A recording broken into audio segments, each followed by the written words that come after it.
tell, okay, this is what I want. This is my game plan, and RRQ just have to respond to that. You know what? It would be nice if we could have like a win rate on red side, a win rate on blue side. Like seeing how these players are taking advantage of the first pick or the first two picks of the first phase of pickings will be interesting. But there's the draft. At least that would give us a better idea here. But now, let's see what direction that Bren wants to go with, because we see them kind of bait out like, hey, do you want to let go of the Brody? Do you want to let go of the Esmeralda or the Benedetta? They're going to force RRQ Hoshi to choose. It's going to be Natalia and Yishin Shin already banned out for Bren Esports, while on the red side, RRQ is going to be banning out the Brody as well as the Matilda. I'm guessing Jawhead should show up here, whether by ban or by pick. I do believe that Lusty is decent on it, and Psycho should be able to use the aggression of Wiz King and the Sin to great advantage. And again, for Bren Esports, I'm wondering why Lusty got locked into the Sylvana earlier, right? That's the Benedetta ban right now by Bren Esports. I'd like to know, RRQ Hoshi from game number 1, they really did well to time out the Imperial Justices. Not a single one from Bren Esports earlier was used as they intended. If you're gonna pick a Cho, like if you're gonna lock into a Sylvana or a Cho, there's actually a difference between those two. Cho is much more rewarding in terms of punishing those teams that like to split push.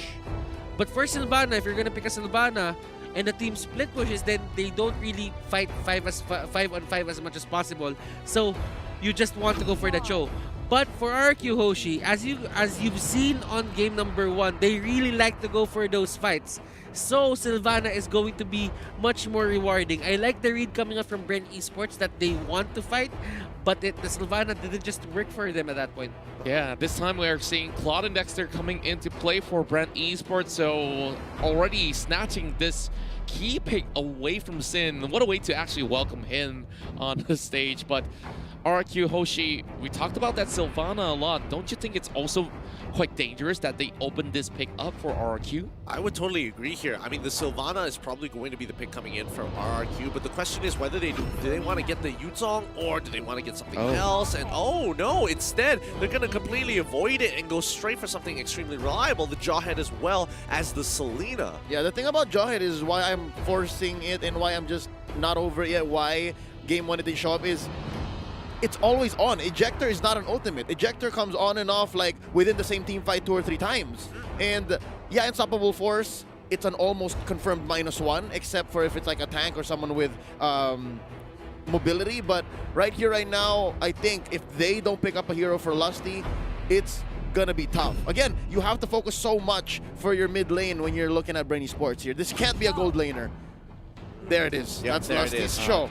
Okay, so now with that being shown, I would expect RRQ to maybe consider getting an offlaner, but they don't necessarily have to. We have seen teams say, like, yes, we do like Lapu Lapu, and it is a great pick. However, we can save it for much later on, and not to mention that there's such a plethora of, like, the Wan going into the side lane, the Harith going into the side lane, that Yuzong doesn't necessarily need to win. It's just going to get oppressed, and you just have to absorb that damage. I agree. But RRQ Hoshi here, just to put a bit more emphasis into the Selena and Jawhead pick, they will never make Carl TZ, if he's ever gonna use the Cloud, they will never give him the idea that he is safe. There is always a chance that the Jawhead, Selena, is just waiting at a certain area, and they're gonna throw an arrow, they're gonna go for the ejector. And that's the thing, RRQ Hoshi, they don't really like this Jawhead pick as much. You don't really see him come out from them. But if it's necessary, they will just go for it. And with the Claude on the other side, this is the perfect pick for them into the early game. Honestly, like what you just added right there, let's talk about this lane pick as well. This gives not much safety net for that Claude, where every one of these members can just play ultra aggressive, dive straight to him, just catch him out, whether it's before or after the Blazing Duet is the best scenario to be able to catch him. It's a good foil. Yeah, and it's mobility and it's catch. Exactly, and now they're already eliminating all these difficult to deal with heroes such as the Khalid. R7, well, Khalid. Yeah, so where are they going with this? Oh no, here's the thing. From last game, I'm not sure if it was Khalid on the, R7 on the Khalid, but RRQ Hoshi, I think they understand that they have to lock down Few. Again, Lusty has already made it through, so they attack the next best thing, and they attack both Few and the gold lane. Although I still have hope that maybe, just maybe, Bren Esports can actually flex this and put the Claude in the gold lane. Potentially, yeah. If they need to.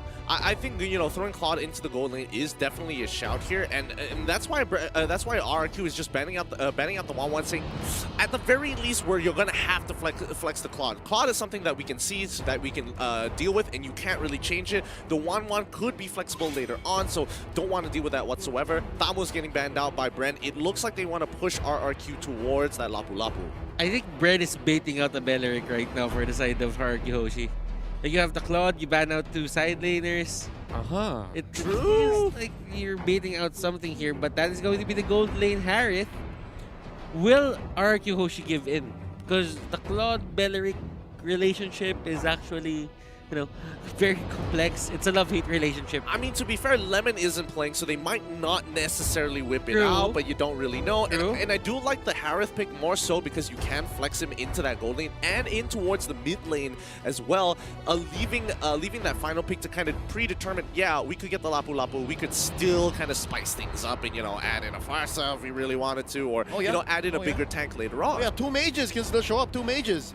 Side lane, mage, and of course, mid for Few. Do note, I think it's very possible that a Harith can go into the XP lane as well. Yeah. What's scarier than an ultra-fast Zaman Force quick rotation? Like, that's the thing.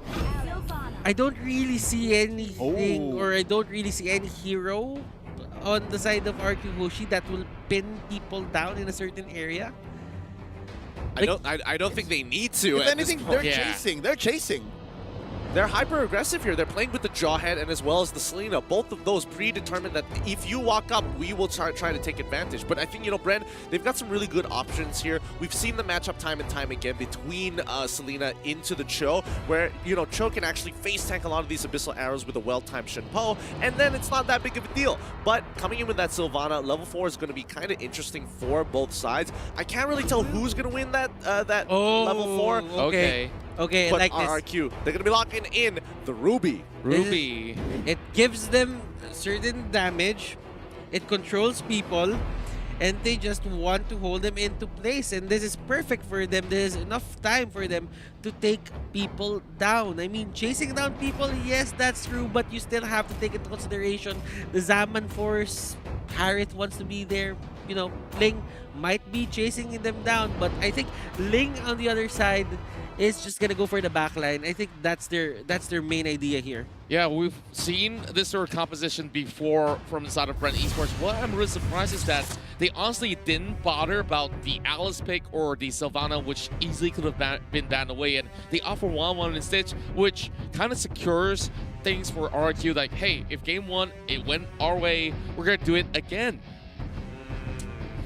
Yeah, I see where you're coming from here. And okay, so give or take, I think RRQ was prepared to lose the Sylvana, or, you know, arguably flex the Cho. But I think it's time as we get into the game to figure out this conclusion as we move on into game 2. Please, Butters, Contra, as well as Leo, go for it. Cast this game. Give us some color.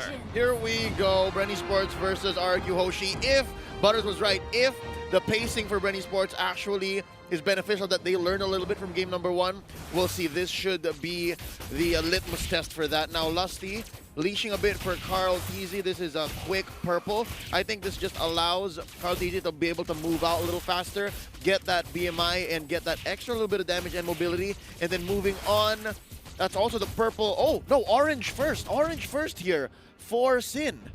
Pretty interesting start as we are already seeing a little bit of contest going over on towards Little Wanderer. And okay, I guess we're going to be staring at them just having a chance of snatching it away. It makes a lot of sense to just go for the orange first for the Ling, just because you want to be a bit faster than the Claude. I mean, Dealing Claude, damage, that is. not necessarily, but you just want to use your superior mobility to just clear the waves and just find the pick off, just get your level 4, go to another lane. The Claude will think, should I go there or should I just farm? Because that's the thing. The Tempest of Blades is a good way to control people as well and take down people in the process. But looking at the side lanes here for the side of Bren Esports, I think the Ling will have a great time going back and forth on those side lanes as long as in terms of dueling their lanes win. I feel like it was one of those situations where they're kind of I wouldn't say preemptively doing it, just playing off the information at hand. You had somebody go into the mid lane, they were going to, fast clear that jungle. They started on towards the orange side because they can generally see, oh, they started showing up, they started up into the mid lane, they quickly ran over to deal with their purple buff straight away. So at that moment, they say, okay, we can actually match you here. We're gonna start on our orange side, move over to our purple, and then contest for Litho Wanderer in the river. I just like how both teams are actually having exactly the same thought, same sort of the routes that they do take. So it's all about, who gets what, and then they can plot the next attack, and we are already back in towards our game. So game number 2 here. I really do wonder how would they shut down Sin's side, because they only got Lusty, and if he uses Way of the Dragon to catch either the Harif or even the likes of Finn, it's easier to burst down. But Sin, they gotta make sure that they catch him real fast. That's what Few is for. He is on the Sylvana, and I think he'll be a little more frugal when it comes to the Imperial Justice this time around, seeing how it didn't work out so well in game number 1. This gold lane matchup up top is also something interesting to note. Harith wins the early game compared to the Alice. Now Few spots one off. That's going to be Psycho right across the bush. And while the action isn't happening just yet, oh, nice arrow thrown out. Just misses by a hair. I just love it that Bren Esports took something from Todak's book and they just put the Sylvana as a support. Like, you can do that. You're not limited into just those high damage dealing heroes. You can scale people there as well. Yep. Now with this Sylvana, they have the extra teamfight capability. Yeah, and speaking of which, it's going to be an arrow hitting on towards Few. It's just going to be having his health tickle a little bit. But Ribbo, as much as he can, actually move across the map way quicker than the Harif, but he's already down low. It's really hard for him to join in if they were to start the turtle from the side of RRQ Hoshi. And we're just waiting for perhaps these guys to be prepared to make that rotation. Yeah, between the two of them up top, Ribbo here and R7. Obviously, R7 has to telegraph when he's gone. But Ribbo, on the other hand, can rotate towards mid and then somehow help out if this turtle fight does break out. As you can see, it's Lusty just waiting here in that pixel bush. That's going to be Zaman Force already committed. So Ribbo can say, hey, no more Zaman Force. I think we can move on, try to do something. And after this orange buff, we can expect something big from Carl. Yeah, and it's already going on recall, so he can directly walk straight in towards the turtle pit pretty much quickly. Now, a little bit of the contention for the golden crab, if you may call it. So, gonna be a lot of gold coming for the side of Sin. This is great for the side of Bren Esports. If you think about it, Vin hasn't been that hot onto hitting those arrows. Yeah, the not so opening much. wasn't there, and Carl Tizzy had a good 3 minutes. The first 3 minutes were good for Carl Tizzy. Bren Esports here is going for the turtle, and there's no contest. Up top, Rigo will be the target. First blood here by R7. Again, they're trading lives for turtles. Ribbo taken out. That's going to be a huge move for Sin, the first kill of the game. Now, the gold gap isn't so big. This is how we saw it earlier on. And so far, the fact that Ribbo stayed in the lane, and that's 3 members of RRQ Hoshi that had to share the EXP and the gold up top, that's what led to this very, very small marginal gain on Bren Esports, but there's no conversion really. Yeah, and Calamity's life already in the hands of R7 after 1 kill in the back, but Psycho easily gets spotted out by Few with that sort of movement. Nothing much is going to be happening between the two of them, but of course, Psycho has a very big duty coming in towards those team fights, and he's got to catch out Kaltizi, but look at just the layers of things, and Kaltizi has already used the Blazing Blood. Calamity Reaper is something that R7 can just utilize, and if they ever want to pick fights right now, this might be the time that they should go for it. And the upper turret doesn't have any more energy shields, I think. It was chipped down a bit by R7 Yeah, here. all three And of them. Yeah. And if ever they want to just go for this, Oh! their next objective, and Lusty here will be the first target for Vin that he hits. Oh, Swift as the coursing river, and well, it definitely did happen in the river, of course, and the rest of the members of RRQ, they're moving right in, trying to set things up against Ripple, but they catch him on towards view. Salmon's force being popped out as he tries to run away, and he survives. Now the rotations coming up from RRQ Hoshi, it seems like they're reading into Bren Esports' playbook. They know where the hell is Bren Esports gonna come from. Yeah, it's easy, and I think for now RRQ Hoshi will do that and try to make this gold gap a little smaller because Carl-TZ's not there yet. Carl-TZ's not there. Oh, Flap-TZ gonna be coming in. There's the ejector onto one. Turtle taken in by the Ling. That's Sin helping out. Lusty destroyed. That's WizKing taking him in. Psycho, though, gonna get away from Flap-TZ. So far, it's a 1-for-none. Rebo looking low. He is gonna... Oh!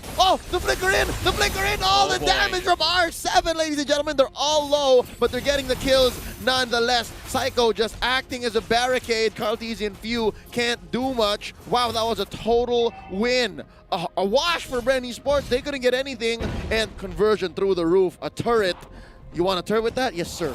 Yeah, quite a destruction that we've just witnessed over on towards the turtle side, and RRQ Hoshi has been able to also back a turret right down below, but I'm looking at the lack of responses coming in from Bren Esports side as well, but we saw an early usage of the Blazing Duet on towards those minions itself. I don't think it's relatively worth it.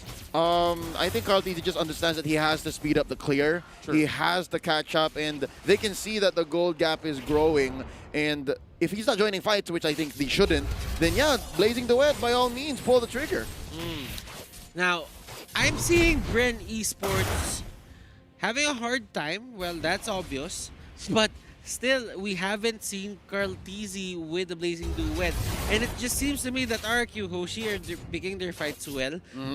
They fight in a time where Carl-TZ has his Blazing Duet down. Yeah, again, it's just basics. It's fundamentals now. Nice catch.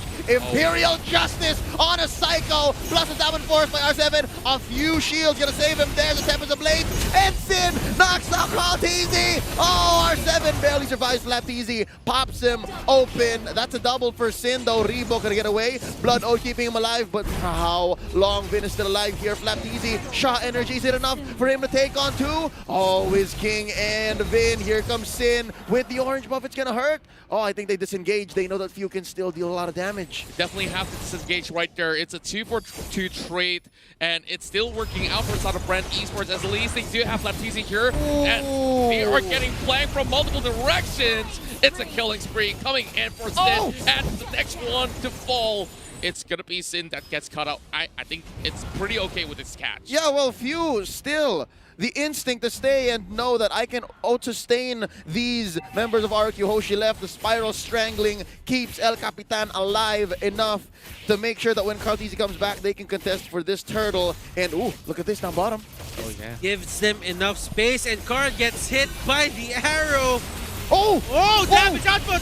That's gonna be Carl-TZ shut down. R7 takes the turtle. Zaman Force, there's enough shields in there to keep him alive. RRQ Hoshi shouting their lungs out. They know they won that all in. This is the things that a Selena can do. It can hit your jungler in the middle of two people, and that's how impactful the Trick Selena shot. is A if trick shot. done correctly.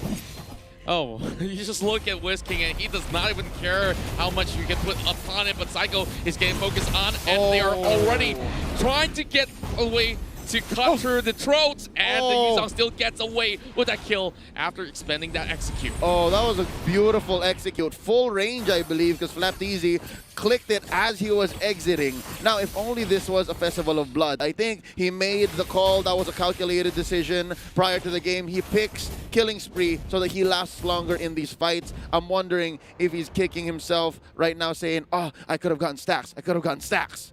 Maybe he might just be. But at that point on, RRQ Hoshi could have just let Bren Esports go and try to go for another objective. But what do? They try to get as much kills as possible.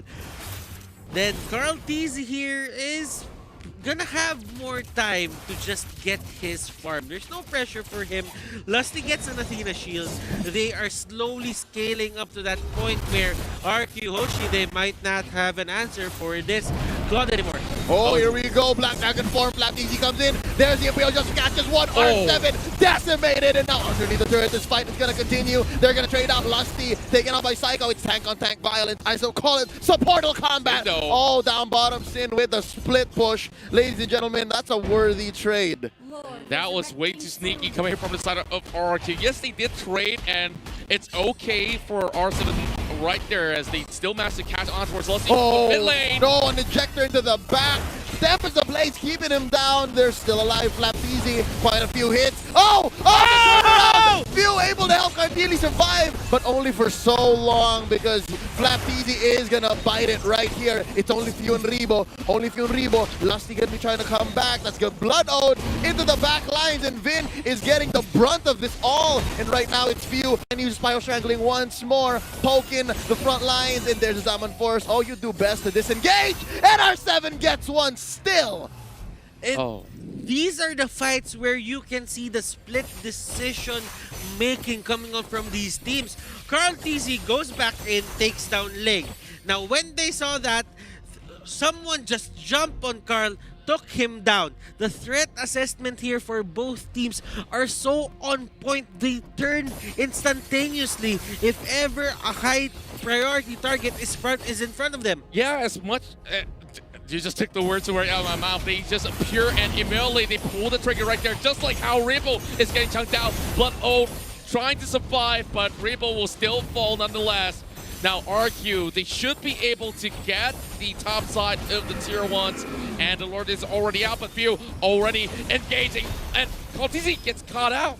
That's going to be the ejector into the Imperial Justice, resulting to not much. Tempest of Blades going to want to start a little bit more trouble in the purple buff. Bren Esports' jungle is a hot zone. That's going to be one for Few, one for Flapteezy. That's a double though. Sin shut down by the half dragon. Flapteezy here, he wants more. He smells blood. 2 for 2. I think that's as good as Bren Esports can get. Okay, so now that's a 2 for 2, but the advantage here for Bren Esports is they have the retribution.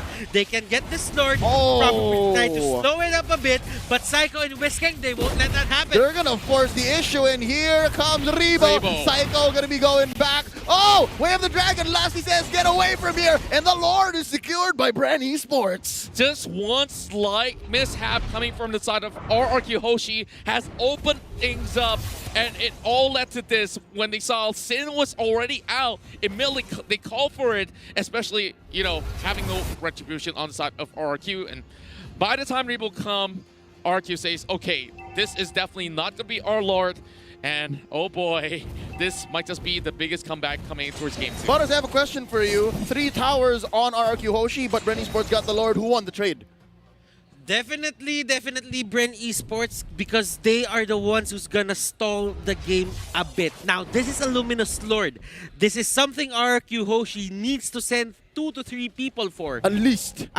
So that means the turrets on the side of RRQ Hoshi are bound to go down, and that is one turret immediately at the hands of Bren Esports. Guess what? They're even sending their own men upon it just to try to buy even more time, but here's defensive Tempest Ablaze onto Sin. He is out of this fight for now. Another push in mid. I think that turret down bottom might be next. Nay, make it this one in mid. And right now, Bren Esports, they're just taking as much time as they need to be able to secure the late game. Carl TZ, call him Mr. I Don't Sleep. Now, Leo, contra, this is where the jungle choke happens. you can see that Bren Esports is scattering themselves all over the map. Contra, you were saying. Yeah, it's all resources for the side of Bren Esports right after securing that lore. Not only that, you see so many layers that we saw coming from the side of RQ. Yeah, they want to go in for those picks every single time that they see Bren Esports. They try to dive right at them. Just look at the goal lead right now swinging in favor of the side of Bren Esports. Already 2.5, and well, there's going to be a lot of money for them to buy all these items in. I just want to check the items right now so that we have a bit of time. Oh no, there's a fight happening. Oh no, Ejector started up. It's few. That's going to be Tempest of Blades. You know Sin feels it right now. Black Dragon forming here by FlapTZ. Oh, and WizKing gets blown to pieces. Ejector into the turret. Summon Force right there. That's going to be the barricade. Down goes WizKing. Rebo gets the kill. And that's 1 for Bren. I think this is the perfect time to just go for an item check. So let's see Better what late than never. the Claude has. Demon Hunter Sword. He has the Athena Shield up. Check. He has the Golden Staff Check. up. So the items here are not all damage items, but still it gives him a certain amount of protection. For Flap, it's going to be a Cursed Helmet, a Queen's Wings, and a Bloodlust Axe, plus an Oracle, extra tankiness. Rebo here is almost at item lock, so we can expect a lot from him in the coming fights. R7 though, he has a Calamity Reaper, the Feather of Heaven, the Holy Crystal, everything that he needs to deal a certain amount of damage. But Sin with the Queen's Wings, that might help them in the coming fights. Oh, hopefully it does, because Psycho's going right in with his unstoppable force already, but he is getting taken down immediately. And with that, R7 goes into the securing the killing spree by having Few taken out. Nice. Nice for RRQ. I like that RRQ is trading out effectively, and they defended that inhibitor turret relatively well. Could have been cleaner since Psycho had to go down just the same. But there is one thing that's alarming me. One thing that says, oh, RRQ Hoshi, I think they know that they're on the ropes, is because almost all Tempest of Blades in the past 2 or 3 team fights have been defensive. Right now, they want to pick this. Sin, oh, another defensive Tempest of Blades going to be going back. And FlapTZ and Rebo are here. They're dealing the damage. They're raining it down. That's going to be Ling taken down. Another looking for it. Oh, waiting, come back. That's R7 now. And from the back, it's WizKing. 3-4 none. Bren Esports can go ahead and take this Free Lord second in the game. And from here, another penetration. You can really see the TZ connection. Once Sin goes down for Claude, what Flap does is he goes around with the Black Dragon form, just targeting Sin, and Sin can't do much about that. Yeah, they went in a little bit too early, if you ask me, because they went in for that engagement by the corners of the jungle, and there's nothing much to get out of it. They loosen in the process. This is just history repeating itself.